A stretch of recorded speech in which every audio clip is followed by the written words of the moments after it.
एक महीने पहले यूपी सरकार एक नया शगुफा लेके आई, जिसके तहत अब उत्तर प्रदेश में होने वाली नौकरियां 5 साल की संविदा पर लोग रखे जाएंगे और उसके बाद उनको रेगुलर किया जाएगा। द यूपी खबर में जो खास बातचीत होती है उस पर आज का विषय रखा गया है सरकार की तरफ से जारी संविदा नियुक्ति। निश्चित तौर पर एक गंभीर मामला है और इस मामले को लेकर के कहीं न कहीं रोष भी है, आक्रोश भी है और लोगों के बीच में तमाम भ्रांतियां भी हैं। सरकार ने एक मसौदा तैयार करने के निर्देश दिए हैं कि जितने भी कर्मचारियों की अब भर्ती होगी, चाहे वो समूह ख के हों, समूह ग के हों, उन सभी भर्तियों पर निश्चित तौर पर अब उनको संविदा के तौर पर रखा जाएगा। पहले 5 साल संविदा की नियुक्ति की जाएगी। अगर वो कोई प्रक्रिया, अगर कोई विषय या फिर किसी पोस्ट के लिए वो अप्लाई करते हैं तो वहाँ पर वो सर्वप्रथम उस परीक्षा को पास करेंगे और शुरुआती दौर में उनको 5 साल के लिए संविदा पर रखा जाएगा। संविदा पर रखने के साथ सीधे सीधे उनकी व्यवस्था ये दी जाएगी कि उस 5 साल में हर 6 महीने पर एक परीक्षा ली जाएगी उनकी। अगर वो उसमें उत्तीर्ण होते हैं, यानी 60% से ज़्यादा मार्क्स, यानी 60% अंकों से ज़्यादा नंबर पाते हैं, तो उनको पास किया जाएगा, यानी उनकी संविदा आगे बढ़ा दी जाएगी। अगर वो फेल होते हैं तो तत्काल प्रभाव से उनकी नौकरियों को समाप्त किया जाएगा। लोगों के भीतर निश्चित तौर पर इस मसले को लेकर के कई विचार भी उत्पन्न हो रहे हैं और द यूपी खबर इस विषय को लेकर के आज आपके बीच में हाजिर हुआ है। सेक्रेटरी लेवल के ऑफिसर्स के द्वारा उनका रिकॉर्ड चेक होगा, उसके बाद उनकी नौकरी पक्की की जाएगी। अब इसमें क्या संभावना इस बात की नहीं है कि उनको रेगुलर करने के लिए आपको भ्रष्टों को खिलाना भी पड़ेगा? निश्चित तौर पर जो संविदा की व्यवस्था देखी जा रही है या सरकार की ओर से जो संविदा कर्मियों की नियुक्ति की बात उठाई जा रही है, वो कहीं ना कहीं दिल दहलाने वाली है और मन में एक हलचल पैदा करने वाली है। कारण साफ है, अभ्यर्थी पहले पढ़ाई करे, फिर वो परीक्षा दे। परीक्षा देने के बाद जो सरकार की ओर से नियुक्तियां की जाती हैं उनमें इतने रोड़े होते हैं कि फिर उसका निस्तारण करने के लिए कोर्ट में जाए। कोर्ट क्या फैसला देगी और उसमें भी कितना समय लगेगा। उसके बाद जब वो एक आंकड़ा आ जाएगा, एक उम्र के दहलीज पे आ जाएगा वो अभ्यर्थी, उसके बाद उसको नौकरियों में नियुक्ति मिलेगी। कि योगी सरकार के कैबिनेट ने यह फैसला लिया कि उसके बाद 2 साल तक भर्तियां नहीं होंगी जिसमें समूह ग और घ की नौकरियां शामिल हैं। ये कैबिनेट डिसीजन था। अब मसला साफ है कि समूह ख और समूह ग की नियुक्ति के लिए सरकार ये मसौदा तैयार करने के लिए कहा है कि यहाँ पर किसी भी तरीके से गुणवत्तापरक काम के लिए ये अत्यंत आवश्यक हो गया है। ये दलील सरकार की तरफ से दी जा रही है। इस पर एक वाकया मैं आपके साथ शेयर करना चाहूंगा। उस वाकया की एक कहानी बताना चाहूंगा जिसमें एक राजा होता है। वो अपनी पूरी मंत्रिमंडल को एक बैठक बुलाता है और मंत्रिमंडल से ये कहता है कि कोई भी प्रजा जो है वो इस वक्त यहाँ पर खुश नहीं है। हमारे पास ये जानकारियां आ रही हैं कि प्रजा में एक विद्रोह की भावना उत्पन्न हो रही है। राजा की सत्ता के खिलाफ एक विद्रोह देखने को मिल रहा है। किसी उनके सामंत ने राजा को एक अनुरोध किया कि आप क्यों ना एक व्यवस्था लागू करें जिसमें कि जो बेहतर कार्य कर रहा हो उसी को उसमें रखा जाए, बाकियों को बाहर किया जाए। यानी मसला साफ था कि एक स्थायी नियुक्ति और एक संविदा नियुक्ति की प्रक्रिया। अब यहां पर राजा ने उस व्यवस्था को लागू करने के लिए कहा।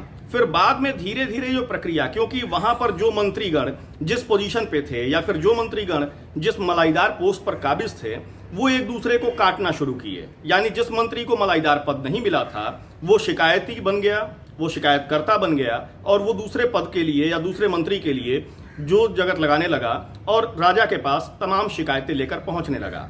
दूसरी बात कि जो मलाईदार पद पे था उसको भी इस बात का एहसास था कि आने वाले दिनों में मेरी ये नियुक्ति रहेगी या नहीं रहेगी, इस चीज को लेकर के वो भी सशंकित था और धीरे धीरे उसने उस मलाईदार पद से ढेर सारे पैसे अर्जित करने शुरू कर दिए।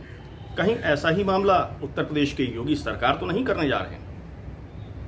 अगर ऐसा होता है तो निश्चित तौर पर यह उत्तर प्रदेश के इतिहास के लिए काले अध्याय के तौर पर देखा जाएगा। जिस तरीके की नियुक्ति की बात कही जा रही है, यानी संविदा नियुक्ति की, अगर संविदा को संधि विच्छेद करें तो सम और विदा, यानी अगर हमारे साथ आपके संबंध बेहतर नहीं बने या आपने मुझे उपकृत नहीं किया तो आपकी विदाई निश्चित है। यही होती है संविदा। इस संविदा कर्मी पे योगी सरकार में जो व्यवस्थाएं देने की बात कही जा रही हैं कि संविदा नियुक्ति पर समूह ख और समूह ग की भर्ती की जाएगी, वो कहीं ना कहीं निश्चित तौर पर एक चिंता का विषय बन रही है। मसलन अगर संविदा को संधि विच्छेद करें तो सम और विदा यानी संबंध हमारे साथ आपके नहीं बने या फिर आपने हमारे समानांतर वर्कआउट नहीं किया, काम नहीं किया, तो आपकी विदाई तयशुदा है। ऐसे माहौल में उत्तर प्रदेश का विकास या उत्तर प्रदेश में गुणवत्ता परक कार्य को लेकर के कैसे प्रस्तावना लिखी जा सकती है या मन में किस तरीके के ऐसे विचार आ भी सकते हैं, ये काफ़ी चिंता का विषय है। दूसरी बात, जो उत्तर प्रदेश की गाइडलाइन में यानी उत्तर प्रदेश शासन की गाइडलाइन में जो नियमावली है यानी 1974 की नियमावली, उसको भी लागू करने की बात नहीं की जा रही है। साफ है मसला कि अगर संविदा पर 5 साल की नियुक्ति यानी अभ्यर्थी अगर परीक्षा दे करके किसी विशेष परीक्षा को देता है और परीक्षा में उत्तीर्ण भी हो जाता है, उत्तीर्ण होने के बाद यानी सीधे तौर पर संविदा की जो नियुक्ति होती है उसमें जो प्रस्तावना लिखी जाती है वो उत्तर प्रदेश के लिए चिंता का विषय है। और ऐसे में अगर अभ्यर्थी विशेष परीक्षा कोई देता है या उस परीक्षा में उत्तीर्ण हो जाता है, उत्तीर्ण होने के बाद जब वो नियुक्ति के लिए नियुक्ति पत्र पाता है तो उसको हर 6 महीने बाद यानी 5 साल तक हर 6 महीने बाद एक कठिन परीक्षा के साथ, कठिन परीक्षा मैं इस वजह से बोल रहा हूं और ये द यूपी खबर पूरी जिम्मेदारी के साथ इस बात को उठा रहा है क्योंकि कठिन परीक्षा सिर्फ लिखित में या फिर पढ़ाई के लिए नहीं होगी बल्कि अपने अधिकारियों को उपकृत करने के लिहाज से भी महत्वपूर्ण होगी। मसलन यहां पर जो प्रक्रिया देखने को मिलेगी उससे उत्तर प्रदेश का निकट भविष्य या उत्तर प्रदेश में किस तरीके की प्रस्तावना तैयार होती है, विकास के कितने मजबूत रास्ते तैयार होते हैं, राहों पर कितनी रफ्तार से हौसले को उड़ान मिलती है, ये देखने वाली बात होगी। लेकिन उसके बावजूद जिस तरीके से ये प्रक्रिया शुरू करने की बात शुरुआती दौर में उठी तो थी, लेकिन उसके बाद से धीरे धीरे करके उस पर सरकार जो है वो बैकफुट पे आने लगी है। लेकिन उसके बावजूद अधिकारियों के हवाले या उच्च पदस्थ सूत्रों के हवाले से जो खबर आ रही है कि इस प्रस्तावित प्रस्तावना या फिर इस प्रस्तावित विभागीय व्यवस्था को लेकर के सरकार की ओर से सख्त निर्देश जारी कर दिए गए हैं और उस निर्देश में साफ तौर पर कहा गया है कि आप इस तरीके की व्यवस्था बनाइए जिससे कि संविदा कर्मियों की यानी राज्य सरकार के बजट में कुछ घटौती हो और साथ में अच्छे किस्म के एम्प्लॉई या फिर अच्छे ढंग के कर्मी उनको उपलब्ध हो सकें जो कि विशेष व्यवस्था को लागू करने में सरकार को सफल योगदान दें। लेकिन अब भी बात वहीं अटकती है कि यूपी गवर्नमेंट की जो सर्विस मॉनिटरिंग रेगुलेशन है, क्या उसका मसौदा भी उसमें रखा जाएगा? अगर नहीं रखा जाएगा तो फिर कर्मचारियों के हित की बात कौन उठाएगा और कर्मचारियों के हित के साथ सरकार की ओर से जो काम लिए जाएंगे वो किस तरीके के होंगे। इसके अलावा संविदा कर्मियों का मामला किसी से छिपा नहीं है कि उनको किस तरीके से नौकरियां करनी पड़ती हैं, चाहे वो डूडा का हाल देख लीजिए या फिर नगर विकास में मामले देख लीजिए या फिर आप देख लीजिए स्वास्थ्य में। निश्चित तौर पर यहाँ पर जो संविदा कर्मी होते हैं उनसे लगभग 18 घंटे, कभी कभी तो 24 घंटे भी उनसे नौकरियां कराई जाती हैं और उनके जीविका के लिए ऊंट के मुंह में जीरे के बराबर उनको वेतन मान दिया जाता है। क्या ऐसे में सुखद सरकार या फिर उत्तर प्रदेश की सफल नेतृत्व वाली सरकार की परिकल्पना को माना जा सकता है? अगर ऐसा नहीं है और द यूपी खबर पूरी जिम्मेदारी के साथ इस मसले को उठा रहा है कि अगर संविदा कर्मियों को इस तरीके से या संविदा पर नियुक्ति इस तरीके से की जाएगी तो उत्तर प्रदेश का भविष्य निश्चित तौर पर आने वाले दिनों में संकट में गहराता जाएगा। एमकेपीआई के आधार पर होगा मूल्यांकन। समूह ख व ग संवर्ग के पदों पर नियुक्त लोगों को संविदा की अवधि में मिजरेबल की परफॉर्मेंस इंडिकेटर एमकेपीआई के आधार पर उनके प्रदर्शन व संतोषजनक कार्य का प्रत्येक 6 माह में मूल्यांकन होगा। जैसा कि यूपी खबर ने पहले ही बता दिया है कि हर 6 महीने पे कठिन परीक्षा से गुजरना होगा। यानी संविदा पे अगर आपकी नियुक्ति होती है, आप पहले परीक्षा पास करते हैं, फिर संविदा पे नियुक्ति आपकी होती है, तो उसके बाद से आपको हर 6 महीने पे एक परीक्षा देनी होगी और उस परीक्षा में कम से कम 60% अंक आपको अर्जित करने होंगे, तब जाकर आप आगे नौकरी आपकी चलेगी। दूसरी बात अगर हम देखें तो संविदा अवधि के 4 वर्ष पूर्ण होने के बाद एमकेपीआई के आधार पर चयनित व्यक्तियों को समय का अनुपालन करने, अनुशासित रहने, देशभक्ति व नैतिकता का मापांक रखते हुए 5वें वर्ष में विभाग द्वारा 6 माह का इस संबंध में अनिवार्य प्रशिक्षण दिया जाएगा। महत्वपूर्ण बात यह है कि एमकेपीआई के तहत आप जब वो परीक्षा उत्तीर्ण कर लेते हैं जो 4वें साल में, यानी जो 5 साल की आपकी संविदा है जिसपे आपकी नियुक्ति की गई है, उसके 4वें साल में आपको तमाम ऐसी शिक्षा दी जाएगी जिससे कि आपकी गुणवत्ता को और निखारा जा सके। ऐसा सरकार की ओर से निर्देश बनाया जा रहा है, निर्देश दिया गया है कि ऐसी गाइडलाइन एक तैयार करिए जिसमें कि देशभक्ति, नैतिकता और कार्य करने की सृजनात्मक शैली, इन सभी चीजों को लेकर के आपको काम करना होगा। संविदा के दौरान संबंधित पद की संगत सेवा नियमावली को उल्लेखित पदनाम से पहले सहायक पद के नाम से नियुक्ति की जाएगी।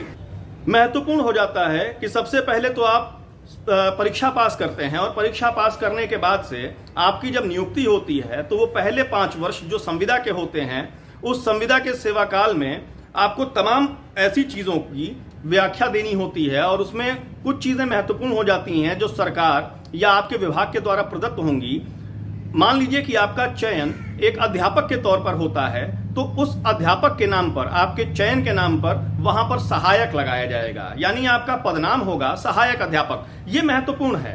अब आप किसी भी पद के लिए आप अप्लाई करिए, किसी भी पद के लिए आप रिक्तियों को भरिए और वहां पर जब आपकी नियुक्ति होगी तो आपके पदनाम पे सहायक निश्चित तौर पर लिखा जाना लाजमी है। संविदा अवधि के दरमियान प्रत्येक अभ्यर्थी को साल में 2 बार यानी हर छमाही पर उसे एक परीक्षा उत्तीर्ण करनी होगी और उस परीक्षा का योग 60% होना चाहिए। अगर ऐसा नहीं होता है तो उसकी जो सृजन है या फिर उसका जो पद है उसको स्वतः समाप्त माना जाएगा, उसकी नियुक्ति को स्वतः समाप्त माना जाएगा। ये महत्वपूर्ण हो जाता है कि एक अभ्यर्थी लगातार पढ़ाई करता है, गुणवत्तापरक कार्य करता है और कार्य के दरमियान उसको हर 6 माह पे अगर परीक्षा देनी होती है और परीक्षा के दरमियान अगर वो फेल हो जाता है या कम अंक अर्जित करता है तो उसकी नियुक्ति समाप्त हो जाएगी। अगर ऐसा होता है तो निश्चित तौर पर युवाओं के भीतर एक आक्रोश की भावना बढ़ेगी और युवा भी कहीं ना कहीं परेशान होंगे, क्योंकि जिस नौकरी और जिस व्यवस्था, जिस बेहतर कल के लिए वो दिन रात मेहनत कर रहे हैं, उस मेहनत को लेकर के सरकार जिस तरीके की नियमावली बना रही है वो कहीं ना कहीं निश्चित परेशान करने वाली है। MKPI की समीक्षा हर वर्ष विभागाध्यक्ष, यानी जिस विभाग में आपकी नियुक्ति हुई है उसके विभागाध्यक्ष या फिर उसके वरिष्ठ अधिकारियों द्वारा की जाएगी। ये महत्वपूर्ण इस वजह से है क्योंकि मैंने पहले भी बोला कि संविदा यानी संबंध नहीं तो विदाई। ये मसलन है या मसला इसका साफ है, क्लियर है कि यहाँ पर अगर आप अपने उच्च अधिकारियों को अपनी व्यवस्थाओं से या फिर अपने कार्यों से संतुष्ट नहीं करते हैं तो निश्चित तौर पर आपकी विदाई तय है। तो ये महत्वपूर्ण विषय है कि सरकार इसके लिए अभी तक कोई जीओ या फिर कोई गाइडलाइन क्यों नहीं तैयार करने के निर्देश दिए हैं कि अगर संविदा कर्मी अपने कार्य को करता है और जिस तरीके की रणनीति वो बनाता है कि बेहतर तरीके से विकास के दायरे या विकास के रास्ते खुल सकें, उस पर अधिकारियों को अगर उसकी बात रास नहीं आती है तो उसकी नियुक्ति को तत्काल प्रभाव से खत्म मान लिया जाएगा। इसमें कुछ चीजें और भी महत्वपूर्ण हैं। जो ये प्रावधान तैयार किया जा रहा है उसमें कौन कौन सी चीजें लागू नहीं होंगी उसको लेकर के भी द यूपी खबर आपको इस विषय पर जानकारी देना चाहता है। वो सबसे ज्यादा महत्वपूर्ण है क्योंकि अभ्यर्थी जो बेहतर कल के लिए या बेहतर भविष्य के लिए अपनी कुछ परीक्षाएं देते हैं और उन परीक्षाओं में उत्तीर्ण होकर के अपने भविष्य के सपने संजोते हैं, उनके लिए क्या चीजें या सरकार की ओर से कौन कौन सी व्यवस्थाएं लागू होती हैं, उनको देखना और उनको समझना बहुत ही ज्यादा महत्वपूर्ण हो जाता है। संविदा पर नियुक्त अभ्यर्थी के लिए अनुशासन नियमावली 1999 लागू नहीं होगी। यानी अगर कोई शिकायत आपकी कर देता है या अभ्यर्थी की शिकायत अगर कोई कर देता है कि उसने अनुशासनात्मक तरीके से वर्कआउट नहीं किया, काम नहीं किया, तो उसके उस पद को तत्काल प्रभाव से रिक्त कर दिया जाएगा, यानी उसकी नियुक्ति रद्द कर दी जाएगी। एक और महत्वपूर्ण चीज कि जिस तरीके से सरकारी विभाग में या फिर सरकारी कर्मियों को जो व्यवस्थाएं या जो सुविधाएं सरकार की ओर से दी जाती हैं, चाहे वो आवास का हो, महंगाई भत्ते का हो या फिर अन्य किसी तरीके का हो, वो तमाम ऐसी सुविधाएं संविदा कर्मियों के ऊपर लागू नहीं होंगी। यानी काम 24 घंटे का और व्यवस्थाएं 0। अगर ऐसी नियमावली सरकार लाती है या इसका प्रावधान बनता है तो निश्चित तौर पर युवाओं और जनता के भीतर आक्रोश लाजमी है। अब इसमें एक महत्वपूर्ण बात हो जाती है कि इन तमाम मसलों को लेकर के सरकार की तरफ से जो दावे और जो वादे किए गए हैं या फिर जो उन पर बातें बताई जा रही हैं कि ऐसी नियमावली की आवश्यकता क्यों है, और उसके बाद से उसमें दक्षता परीक्षा, नैतिक शिक्षा, देशभक्ति, कार्यशैली की उत्कृष्टता, ये तमाम ऐसे विषय को लेकर के सरकार की ओर से कुछ दलीलें आई हैं जिसमें यह कहा जा रहा है कि अगर संविदा पर कर्मचारी को रखा जाएगा और 5 साल तक अगर वो संविदा की नियुक्ति पर रहता है और उसके बाद उसकी अगर नौकरी रेगुलर होती है तो ये निश्चित तौर पर उत्तर प्रदेश के लिए बेहतर विकल्प होगा और उत्तर प्रदेश में बेहतरी का रास्ता साफ करेगा। बावजूद इसके एक बात यहां पर अभी भी उठ रही है कि अगर सरकार फेयर नियुक्ति करती है, यानी साफ सुथरी नियुक्ति करती है, तब तो यह मसौदा मानने लायक है। अगर साफ सुथरी नियुक्ति के बावजूद अगर अभ्यर्थी परीक्षा पास करता है और परीक्षा पास करने के बाद कानूनी दांव-पेंच में अगर वो पद फंस जाता है और उस पद पर नियुक्ति पाने में अगर उसे 5 से 6 साल लग जाते हैं, तो क्या वो संविदा की जो अनुकूलता है या फिर वो संविदा के जो टाइम पीरियड है, कार्यकाल जो है 5 साल का, उसमें उसको रियायत दी जाएगी? ये एक बड़ा सवाल है। द यूपी खबर पूरी डिटेल के साथ, पूरे डेटा के साथ इस विषय को लेकर उठा रहा है और निश्चित तौर पर इस मसले पर चर्चा होनी चाहिए। और सरकार अगर संविदा की व्यवस्था को लेकर के अगर संकल्पित है, अगर वो उत्तर प्रदेश के विकास की व्यवस्थाओं को लेकर के चिंतित है, तो इस मसले को लेके जनता के बीच में आना चाहिए और वहां पर वाद विवाद करना चाहिए, वहां पर आपत्तियां उठानी चाहिए, आपत्तियों का निस्तारण होना चाहिए। गुजरात का उदाहरण लें तो वहां पर 4 लाख लोग भर्ती किए गए थे, मोदी जी के टाइम की बात है, और 14 साल बाद तक उनकी तनख्वाह बढ़ी नहीं। लोग न्यायालय गए तो न्यायालय ने बताया कि ये इलीगल है और इन्हें 14 साल पहले से बकाया राशि दी जाए और रेगुलर किया जाए। फिर सरकार का कहना था इससे 8,000 करोड़ का वित्त भार आएगा और हम इसको वहन नहीं कर पाएंगे। फिर मामला उच्चतम न्यायालय में गया, वहां भी सरकार को फटकार लगी, लेकिन हुआ कुछ नहीं उनका। अब क्या हमारे योगी जी की जो सरकार है, क्या वो वही करने जा रही है जो गुजरात में हुआ लोगों के साथ? यूपी खबर में इतना ही। नमस्कार।